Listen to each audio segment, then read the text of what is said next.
Hi guys, it's Kiana again. Click the thumbs up, subscribe, and ring the bell. Bye! You are now listening to the ReEducation podcast.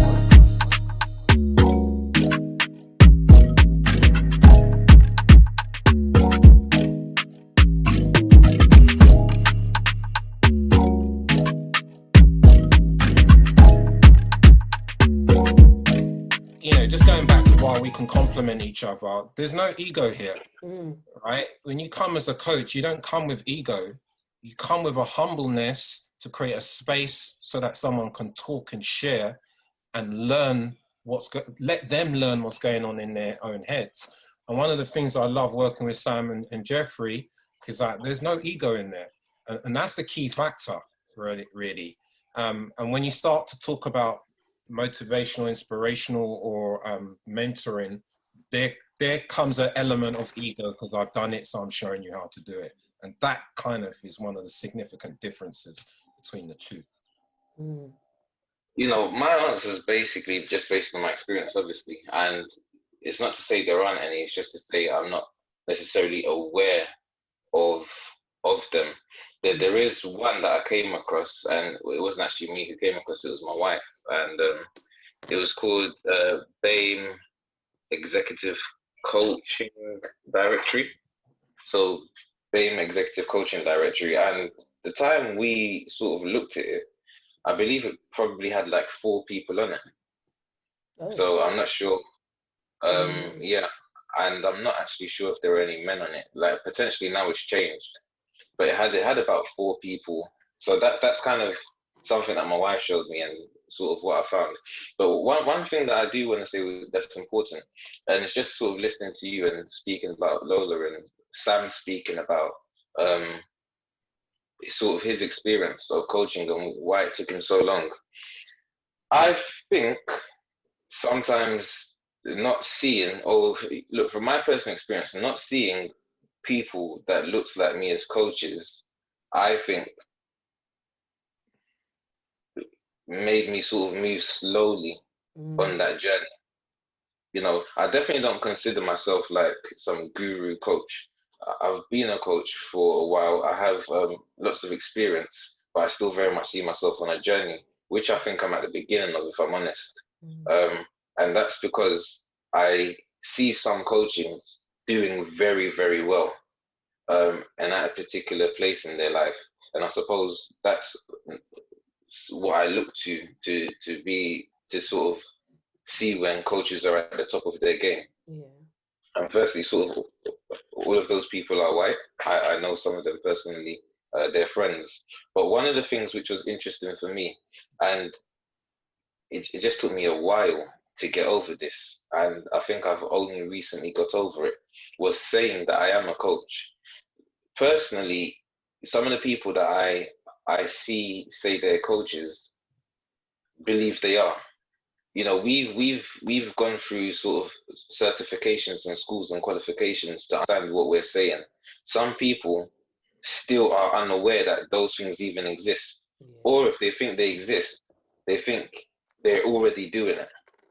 And I know this because I've trained some of them. So then they say to me, wow, I'm so happy I did this because I actually didn't know this is what coaching was. So, my whole thing is I have a little bit of lenience with or understanding because I know that they don't really know what they're talking about.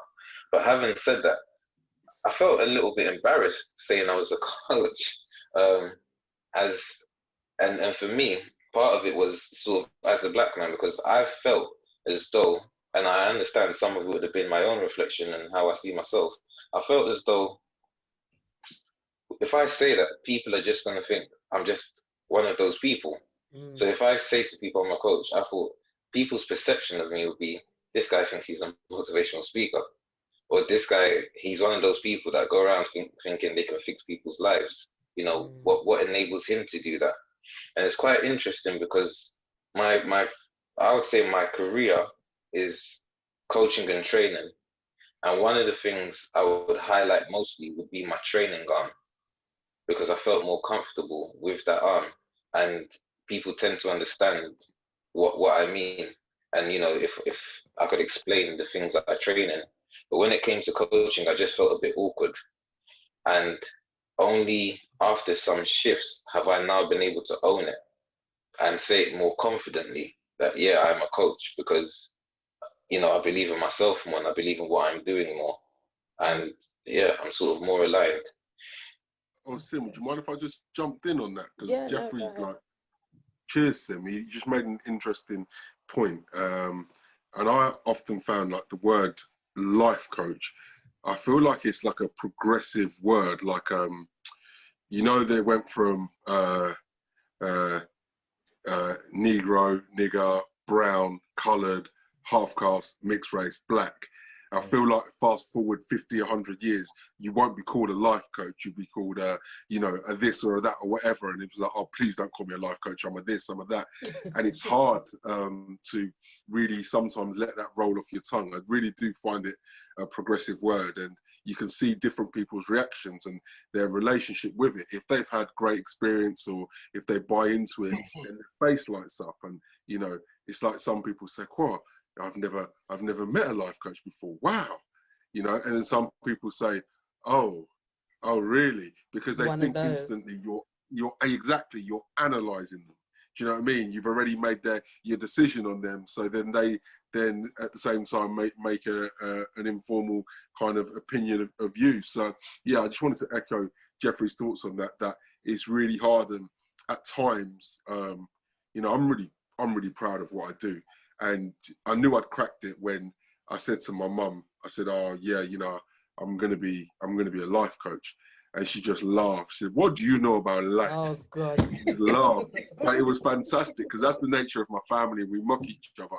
But she saw, how passionate I was, and she just supported the effort. She didn't really know what I was doing. Do you know what I mean? She didn't have a clue what I was doing, but she supported the effort. And I feel like she is a representation of so many who they don't know what it is. Do you know what I mean? They really don't know what it is. I don't mean that disrespectfully. Like, oh, you should know what it is, but just I think there needs to be more clarity from within the circle, whether it be the circle is tiny, whether it's just me, Michael, or Jeffrey, and just bringing it back to are there groups? I don't really know of any either. But Jeffrey's comments about, oh, I saw one, but I didn't know if it was legit. And I see what Jeffrey means by that. But again, that's that whole kind of, is it what it really is? Kind of, and how do you get it out there for people to understand what it is or it isn't? So yeah, I just wanted to share or echo the thoughts from Jeffrey on that progressive word, life coach. There's a few things there for me, and Jeffrey mentioned around not being comfortable and really like admitting the fact that I'm a coach, not introducing. I'm just conscious that it kind of goes back to the perceptions that people have, because that people are not aware, even ourselves are not aware of any community or network or many Black male coaches or Black female coaches. So it's like they just go by what they've seen. So whether it's the motivational speakers or the mentors. And then to kind of touch on to what Sam said about, because I know, Jeffrey, you're of Ghanaian descent. Yep. Myself and Sam are from Sam, you're Yoruba, so sorry, bro. But you're still from Niger now, so we are still one of the same. But when you mentioned not being comfortable and not really admitting it to the fact of like I'm a life coach, all I could hear in my head was like uncles and aunts from my Niger side. Like, what is this? What are you talking about? Where are you going with this? Like, I remember telling my uncle like I'm studying youth and community work. He's like, why? I was like, whoa, because that's what I enjoy doing. Why don't you study being a doctor or a lawyer, like being your own boss? I'm like, Ross, I can't be my own boss as a youth and community worker. Like, do you even know what that consists of? But I can't talk back like that to my uncle. Like, we're talking big chief out here. I can't talk back to him like that.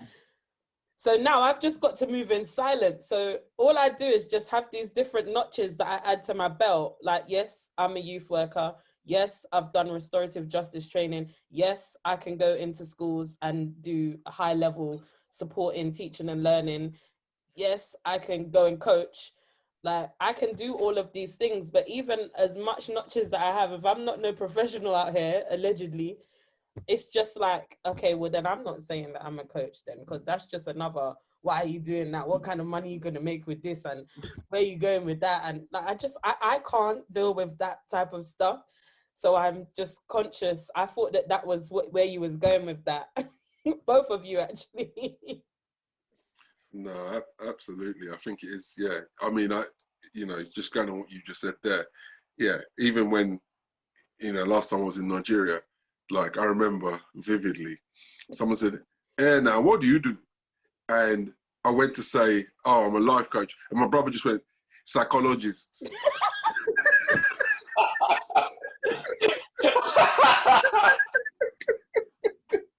And listen, love to my brother, yeah, because he didn't want me to deal with the nonsense. Yeah, he didn't want me to have to just deal with that whole nonsense of, Guinea psychologist. Guinea is what in Yoruba? Guinea psychologist. Guinea. You know what I mean? Like he just thought, nah.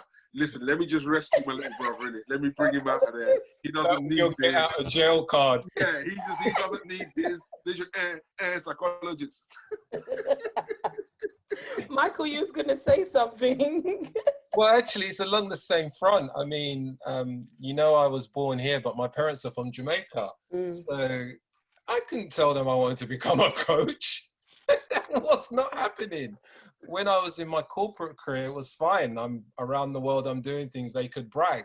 But when I decided to exit out of that and look into coaching, I don't think they still know that I'm a coach. Better send them this episode, Michael. Pardon? You better send them this episode. They can find out now. Can you imagine? What? You go to school? Life, what? Foolishness. No, that wasn't happening at all. Not happening at all. So it's not, and this is what I was saying earlier on. Different backgrounds, but they're actually very similar. The output is exactly the same in that sense of the experiences on how we're dealing with things.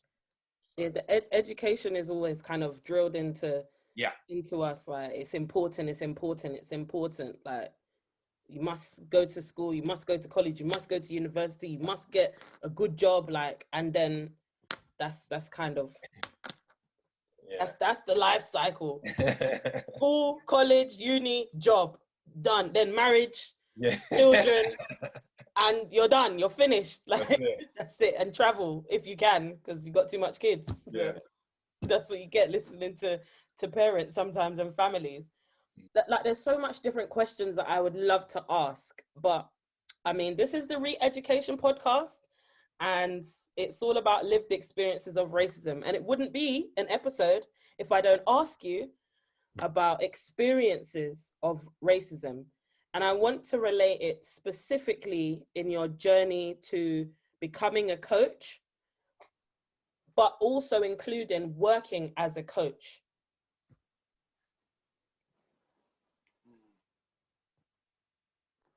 Yeah. Let that sink in. Yeah.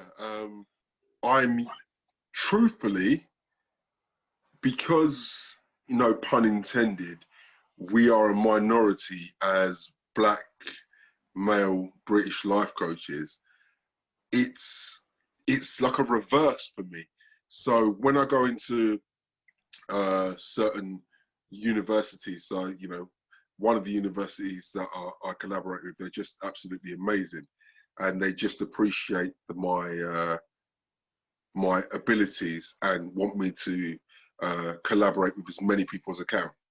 Then I've collaborated with other universities in the past who have, made the assumption, or other organizations in general, that I can fix every other Black man's problem. So therefore, on a positive, they're giving me work. There's this case, there's this guy, there's this situation. Can you work with it? Can you deal with that? Can you speak to that person? So that's a positive for me. But the negative is that they feel that only a black man can fix another black man's problems. You know, so it depends how you want to spin it. For me personally, it's great. You want to give me work, no problem. But at the same time, I'm mindful not to be pigeonholed. I'm mindful not to, because I'm black, I can only work within black environments. Yeah, I was just about to ask, did you mean that they only thought that you could, that only the black males that were at the university, I'm guessing this is who you were working with, that they would only benefit from working with yourself? Yeah, absolutely. So they would bring me in and say, look, you know, I really respected it as well. Like I said, it's not, you know, this is university I no longer work with. So I just want to put that out there. And not for this reason. I just don't collaborate with them anymore. So they say, look, this is the situation. You know, like most colleges, higher education, it's important to look at attainment gap. You know, why do you know, young black males come in with similar, if not better, qualifications or route to education, yet from where they are to when they leave the establishment, there's a gap and they're behind. So I understand why they bring me in. Is it possible that you can look at it, collaborate, do this, that, the other? I understand that from a representation perspective, that it's positive for them to see someone like themselves. So they're all the things that are great. What I mean by the reverse is that I'm thinking, hey, look, I can see that you've got a problem over there. I can help you fix that. But, oh no, you're doing a great job over here. Can we give you some more of these? Just continue working with the black. Yeah, do you see what I mean? Or can we worry about exactly that? Yeah. So that's where it's not you know, it's not directly racist towards me, but it's almost like oh, you know, just can we give you more work? Can we give you more? We've got this case and this case and this case. You know, whereas it's just like, no, again, it's that whole, doesn't matter if I'm not a neurologist, I can still do something. Doesn't matter if I'm not, you know, an 18 to 25-year-old white female. I can still do something. So maybe that's not. Maybe it's you know, you talk about the word racism. Maybe it's just a lack of understanding of what coaching is again, potentially. I mean, they knew what they were saying and they knew what they were doing. So call a spade a spade. I mean, for me, I'm a person, I'm just going to call it out, because if you've highlighted that, oh, I can actually do some work over there, then what did they actually hire you for? If you're coming in and you're coaching those black men, I'm guessing it's black men or the black students, you're a coach. They've hired you as a coach. So if you're offering to coach over this side, and they're saying, no, you're doing a good job over there, like stay in your lane, kind of like we control what you're, this is my opinion. I'm just going to put it out there, because I can only see things like a specific, not only, but I see things a certain type of way. And that's just based on my experience. When the same type of things keep happening over and over again, it's not a coincidence. It's for a reason. So for me, I would say that they knew exactly what they were doing. They wanted to, like you said, pigeonhole you and just have you doing that one specific job, and probably didn't see you as beneficial for working with the other groups of students that were there. My opinion, if they want to nail me to the cross about it, go ahead, but it's mine. It's just mine. Thank you for sharing that, Sam. No problem. Thank you. The only thing I would say that I've experienced is that my name and the way I talk allows me to open doors, but I then see an expression when they didn't realize that the person that they were talking to was black. But I just use that to my advantage, because I just have this inner belief that I'm good at what I do, and, you know, that's your problem. Let's just get over it now and move on. But yeah, I do see that often if someone, and in fact, in the beginning, it really stopped me from actually putting up websites and things like that, because I knew that I was being profiled through that site if someone was going to look for me. But 9 times out of 10, if they hear my voice or they just see my name, they assume I'm white until they physically meet me. Wow. By then, it's you either got to be outright racist now, or you're going to have to You just get on with it and you do it. But then you see, I've experienced that throughout my corporate career anyhow. So I'm going to say I'm thick-skinned to it, but that doesn't mean that you don't think about it. How did that affect you, like the first few times when you started to realize that people were seeing you as white person over the phone and on paper, but when you arrive, you're a black man? Yeah, I think I would just up it, and I'm not going to say my professionalism was any less. I would just take it to the next level of professionalism and just override it. But mentally, of course, when I'd be out or away, I'd be thinking like that. And that brings me on to something that might not be a topic here, but we do need to address Black mental health. Because when you're actually constantly switching like that, day in, day out, to navigate your way through a corporate world, it does have a long-term effect on the individual, whether they acknowledge it or not. I know it does. So for me, you just deal with it and you move forward, but you cannot deny that it does have an effect on you, and someone might be able to say what that effect is. It's not good for your health, switching, but it's something that we've had to do to succeed. And this is from slavery. Yeah. Since, like, this is not just something that happened 50 years ago. Like, yeah, this is, I can't stop. I feel like almost every episode I've recorded so far, I reference Lovecraft Country. Mm-hmm. And there's a scene, I feel like it's in the first episode, where the black man is pretty much embarrassed and shamed and made to feel like this in front of a black woman. Mm. And she's got to show that I'm not, like, this man is not breaking away at you in front of me. Like, I don't see you any less than you are. She's doing all of this in just her facial expression and her body language. But he's now having to say, pretty please, can you let me turn my car around? And the man, the white male in the scene knew exactly what he was doing. But that one scene for me kind of captured how much black males have, like, go out into the world or go out into the field and are demasculated in front of women, in front of their wives, in front of their children's, their mother, that just constantly. And that hasn't stopped. Like, that still continues now. And then they have to come home and, like you said, switching it on and off and on and off and on and off. Like, it does impact your mental health. But like you said, that's a different conversation. We could definitely have that, Mike, because mental health is something that is not really spoken about or taken as seriously as it should be within our community. And I don't like the term mental health. I want to rename it to mental well-being, because sometimes words have negative connotations that we don't even think about.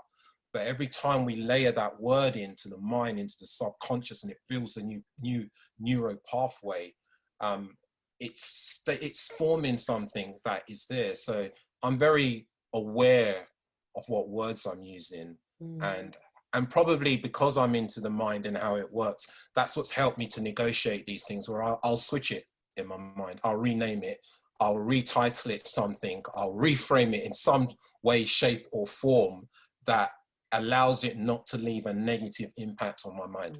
Wow. That's deep. Jeffrey? Racism, I would say no. Sort of have I experienced racism in the workplace?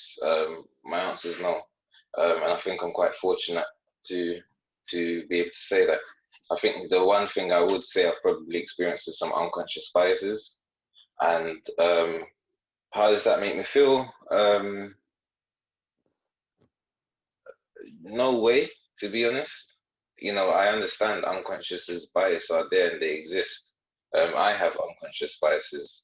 So I just try to I just move on, to be honest. It's not something I grapple with myself. But as I say, I'm not coming from a place where I've experienced sort of corporate racism, and I've experienced racism outside of the workplace. And that's kind of been overt racism and, name calling. There was an incident when I was quite young, actually, where we were in an area known to be a racist area. And, fortunately, I say fortunately, only one of us got attacked. There was 3 of us.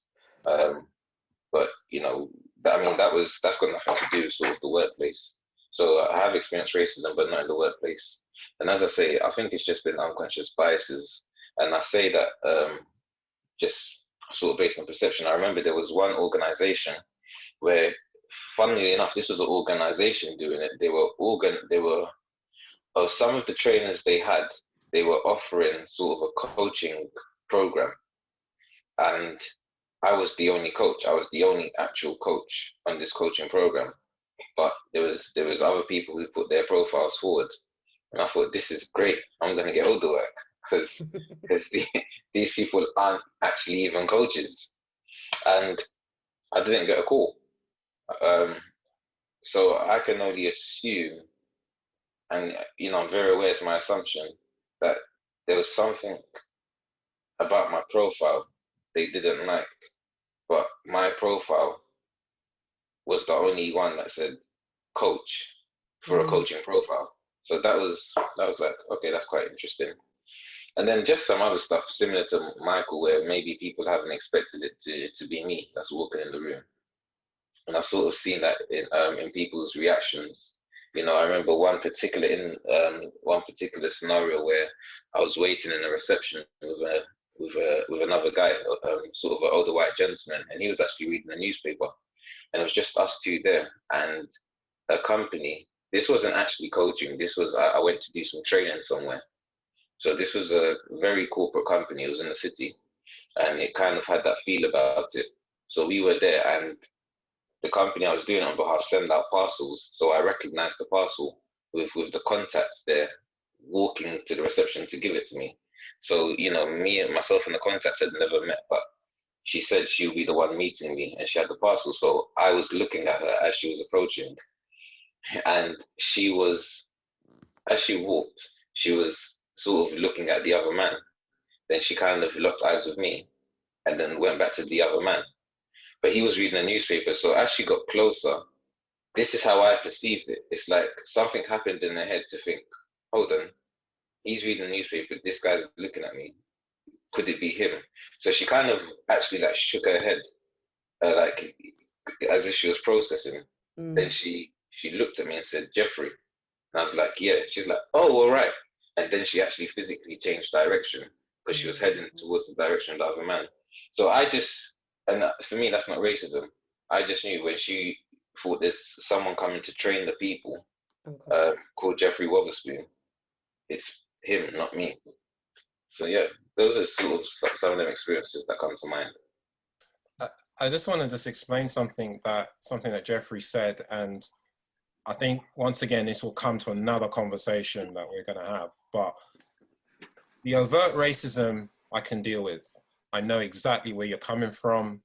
It's an element of ignorance. Fine, I can see that. What Jeffrey was saying though is, to me, is the not so much the unconscious bias, but it's the microaggressions. When you or we are, did that mean that, or did this mean that, or am I misinterpreting that? That is not good for our mental health, because we know what we know, and yet we're second guessing ourselves, and we are actually scrambling our mental processes by, am I being too sensitive? Are they thinking I'm going to play the rate? None of that is good, because you know what you know, and yet we're actually denying it. And I think once I said this will come down to another discussion on the mental aspect of things, but it's something that we all go through when we double check ourselves of what we feel and we sense, because our intuition does not lie. And yet in that very moment, we deny it. Yeah, do you know what? I was just going to say, what the guy said, and maybe I did this for the suspense of the listener, but I just wanted to put out there the thing that I mentioned about, being led down a specific lane, and, here's where you're going to coach. The person that employed me was black. And I just wanted to do that on purpose, because I know that people's feelings might be like, yeah, I've been that way. But then I wanted to bring it to the, the certain racism or even unconscious bias within our own communities. Again, yes. It was a black person who employed me to do the coaching, it was a black person that knew my qualifications that actually said, hey, you know, I see that there's some stuff over there. And they were like, no, keep going there. So I just wanted to put that out there and say, you know, it's not always external. It can be internal. So, and that's great, because that's the reality, that racism operates on multiple levels from our own as well. Isn't it ironic? Another conversation. Isn't it ironic that racism doesn't care about the color of your skin? Exactly. Yeah, interesting. What was I was gonna respond, and I hope I remember what I was gonna say. It was around what Mike was saying, and you know, Mike spoke about the microaggressions, etc. And you know, I agree with you, Mike. It's a couple of things. Some things are microaggressions, some things are sort of unconscious bias that lead to microaggressions. And I think for me, so you know, you spoke about the sort of having to double check yourself, and growing up, that's something I've had to do, and it's a way I've become accustomed to being. Now, I may not like it, but I understand that's kind of what the situation calls for. And I think one of the ways I've been able to not let it affect me is firstly by accepting it and processing it in a way that I believe serves me. So it serves me better not to think this is sort of racism happening, and for example, I'm a victim of it. Do you see? And I just say this from my point of view, and I do believe there are other black people who feel the same. You know, I gave the story that, look, I've been a victim of racism, so I get it. And I also acknowledge I haven't sort of been a victim like other people. So I'm not trying to say I understand it all. But one of the things I am conscious about is how particular thoughts serve me. And therefore I choose what I choose to focus on. And maybe it is racism, but I don't know. And the fact that I don't know, that's what, and it might even go down to personality type. That's where my thoughts take me. And it allows me to just continue living and smiling with joy. So this is really the angle I come from when it comes to racism. Yeah, just to put that out there. Thank you for sharing that, Jeffrey, because again, everybody processes things differently. And I believe that from what all three of you have shared, from your experiences, from your introductions, just from pretty much everything that you've shared, I feel that there's something that people can take away from this, both in the community and out. Like, there's different ways of approaching, there's different ways of processing. And it's finding what serves you best. Because, like Mike has mentioned, it does impact your mental health, your mental well-being. If you linger on things for too long, like if you then start to, even the questioning of us, that is just too much. And that's why I just call it out. If I see it and I feel like that, I'm just going to be like, feels a bit like, let's have a conversation, you know? Like I have to call it out, because the more I keep it inside and suppress and then start thinking, and then like Sam mentioned, the overthinking, like that is just not good for me. And then for me, I've got to come home to children. Like I've still got to maintain a household. It's not even come home. I've got to stay in my house and deal with work and children and outside and this and that. You know, it's a lot to fully process. So I do think it highlights that maybe sometimes we need to take a step back and think, okay, how is me processing this situation in this way serving me and gonna allow me to show up how I choose to show up? I hope that makes sense. It makes sense. It makes sense. Yeah, perfect sense. Succinctly put, well put. You know, Sam's mentioned about being kind of forced down a lane, in the sense where he's had to just work with a certain clientele that he's been told that no, let's not see the light over here. Let's just streamline you there. This is where you're supposed to be. Stay there. Like, do you think that it makes a difference to a Black male, whether they're young or not, to have a coach that looks like them?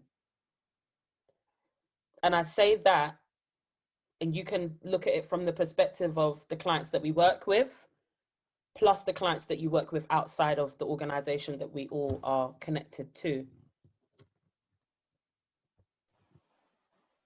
I think it makes every difference. Just opinion. I always talk opinion versus fact. I think that if they want a different perspective, it's quite easy to find an alternate perspective, but it's difficult to find, you know, for a young Black male to then find an older Black male to collaborate with. It's not as easy. I've been in situations, whether it be in prison, where someone said, I wouldn't have shared that if I wasn't talking to someone like yourself. Now, someone like myself could mean, you know, someone who creates an environment for that to be shared, or it could mean another Black man. I think sometimes it's important I always think it's important for individuals to feel as comfortable as possible. If for that individual, comfortable as possible means someone like them, then more power to it. I think it's important for that opportunity to be offered and that visibility to be there, and then for that individual to then say, yes, this works for me, or no, I'm open. I work with an organisation at the moment where the question is, because it's specifically directed to females, the question is male coach, female coach, don't care, you know? So I think that option should be there without the question of the stigma around it, you know. That's my thoughts, really. It's an interesting question, and you know, I always hate it when I watch something and they don't answer the question straight.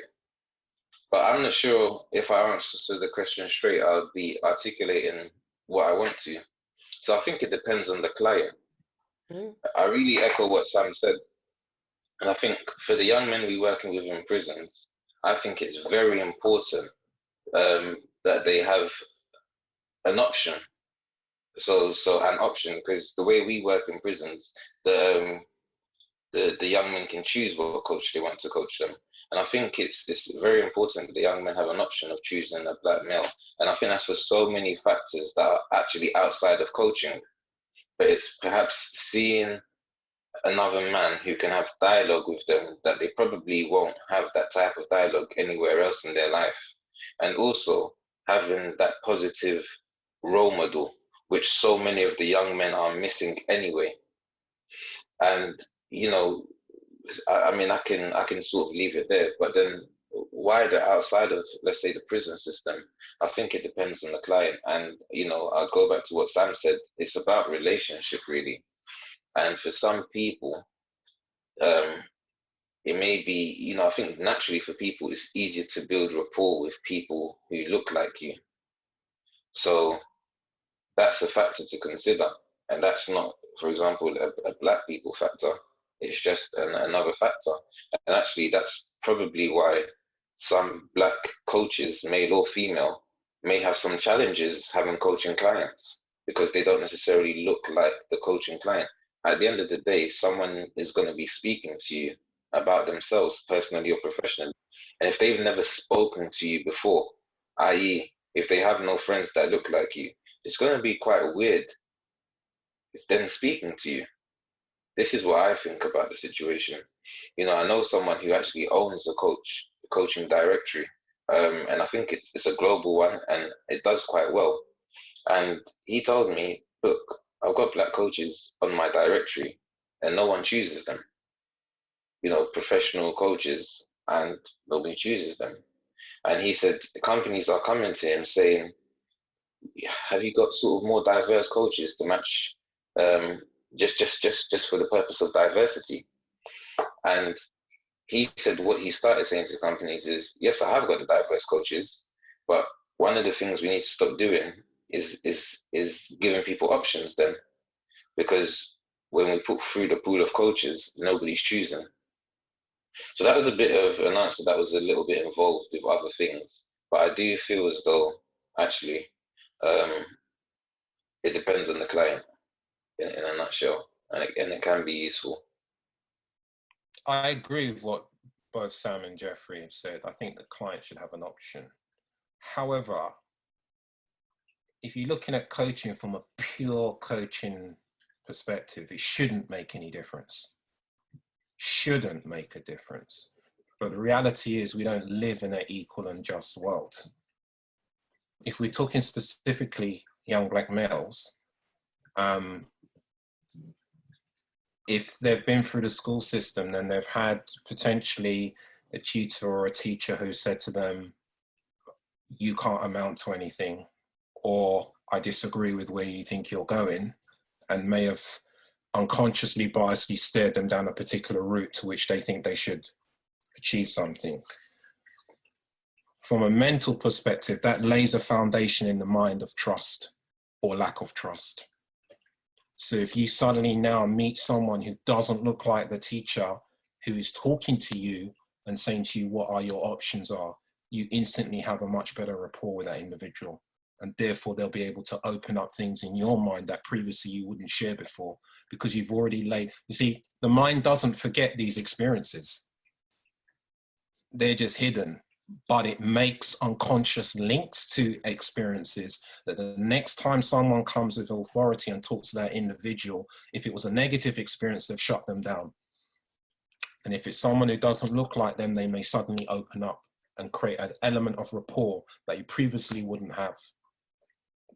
And so, whereas I said from a technical perspective, it shouldn't make a difference, in reality, it does make a massive difference. Mm. Thank you all for sharing. And yeah, I think what I got from that was the option should be there. Also acknowledge that, you know, it does depend on the client. And even though technically speaking, there should be no barriers to a coaching conversation, it does actually matter when you're looking at a specific group, clientele, community. It does definitely matter. Thank you all. Like, seriously, it's been a real great conversation, and it's made me look forward to the next step, which is having this same kind of conversation, but from a female's perspective. And yeah, thank you all so much for taking the time out to feature on this episode. It's been lovely. I mean, I knew there was going to be humor and laugh and jokes when Jeffrey's in the room. But no, you guys have been amazing. I feel like you set me up, I can't lie. With that reaction, with that intro, you knew I was going to come in. You did it on purpose. I honestly didn't. That's what I always do. You know what? You know what? I didn't want to call it out, but that just goes to show that you haven't listened to any of my episodes, Jeff. Mhm. But the thing is, I definitely have, because I've been speaking to you about them. But that's how I introduce all the time. I don't know. Well, okay, so like I said, I thought that was edited. I didn't know that just came straight. It comes, it flows natural, because, you know, this is, I am the brand, so I have to represent at all times, you know. When that red lights are flashing, like, it's game time, Sim. You got to get Come going. with it, Sim. Come with it. Go Listen, hard or go home. Don't explain yourself because Jeffrey failed to prepare. That's not. Tell it like it is. Oh God. What I like to do with guests is like final comments or final thoughts. And I want to challenge you all with the final thought that you share. If you could picture a young black male that could potentially be looking at, wow, I didn't know that coaching was a thing, or I knew that coaching was a thing. I just didn't feel that there was anybody like me that was doing this job. If you could picture that young person, like right at the edge of maybe taking that step, when you give your final thoughts. And I'm going to ask Michael to go first. Pressure. Pressure, yes. Pressure, yes. Okay. I would say, and I say this to all my clients, but I would say you came here to do something on this earth. If you've come to coach, you must coach. You must coach. There is no negotiation. You need to immerse yourself in it. Find people who you like, who you can follow, black or white, and learn as much as possible about it. But at the same time, look at your edge. What is it that you like? I think it was either Jeffrey or Samuel said, you know, are you a motivational coach? Are you inspirational? Are you business? Whatever it is, but find your passion. Because the thing about it is that when you're operating from your passion, no one can touch you. That's your thing. That's what you've come here to do. The other thing I would just like to say, coaching is deep. You hear a lot of things. So it's important that you actually have the ability to ground yourself and be able to release it. Because it's a personal relationship between you and your coachee, your client.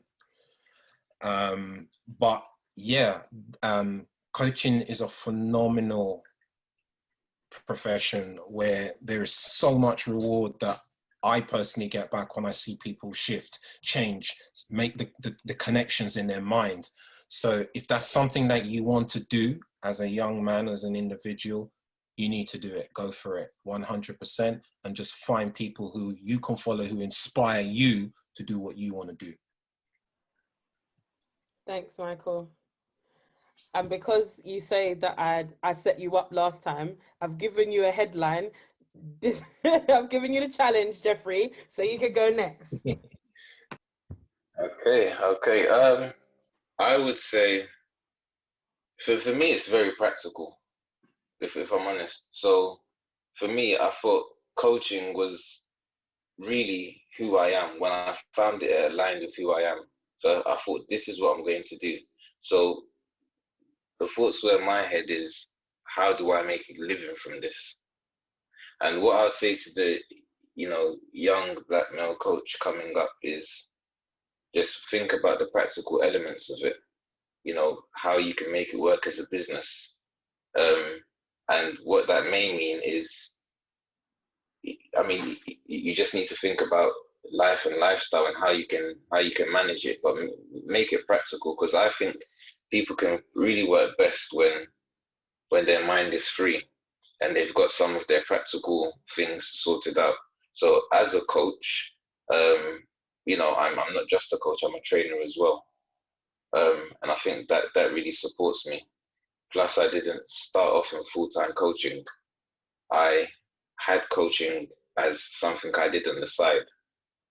And then I continually built it till I could stop working as much. And it continued until I could stop working as an employee. So I think I'd like to give that practical piece of advice where some people believe they're going to be coaching and they're going to probably sit on a beach with an iPhone and a headset and maybe get a couple of grand. And sometimes it just doesn't look like that. But if you're serious about it and it's something you want to do for the passion and the love, make sure it makes sense as well, practically, financially. And it's definitely possible. I think what I found from my coaching journey is how I thought it would turn out. It didn't turn out that way. But the good thing is it's been better than I thought. Thank you, Jeffrey. And last but not least, Sam. Mine's pretty easy because I already put it out there. If not you, who? If not now, when? The other thing I'd add to that is I talk about the 3 Ps quite often: passion, purpose, and profit. If you take your passion and make it your purpose and create a plan, there'll be profit. So potentially it's the 4 Ps, but passion, purpose, profit. Look at those 3 and fuel those 3. If not you, who? If not now, when? Passion, purpose, profit. Boom. I like that. And I particularly like the astronaut one that you mentioned as well. Again, thank you so much, guys, for sharing. I would get you to go around and share your platforms, but guys, you can find Michael, Jeffrey, and Sam all of their links in the description box. If people want to maybe drop a comment and just ask like for a bit more advice or interested in your services, guys, the links are all down below. And yeah, I always do this where I say thank you at least 10 times, but I'm really thankful that you've given this time to actually record this episode with me. And I just want to just say thank you so much, and thank you all for tuning in. And as always, I look forward to continuing to learn and grow with you all. Thank you. Bye. Thanks, guys. Take care. Bye, Thank you, guys. Sim. Thank you. And thank you, Sim. Great job. Thank you. Yeah, thank you, Sim, and thank you, guys. It was good speaking. Pleasure. Hi guys, it's Keanu again. You're listening to the ReEducation podcast. Hey universe friends, I'm dear Nadine, founder and co-creator of New Purpose Season Coaching, helping you to a true self-discovery through multi-dimensional coaching, using the best of coaching psychology and positive psychology and my spiritual gifts to bring you love and light into your life. And you my beautiful universe friends, you are listening to the ReEducation podcast.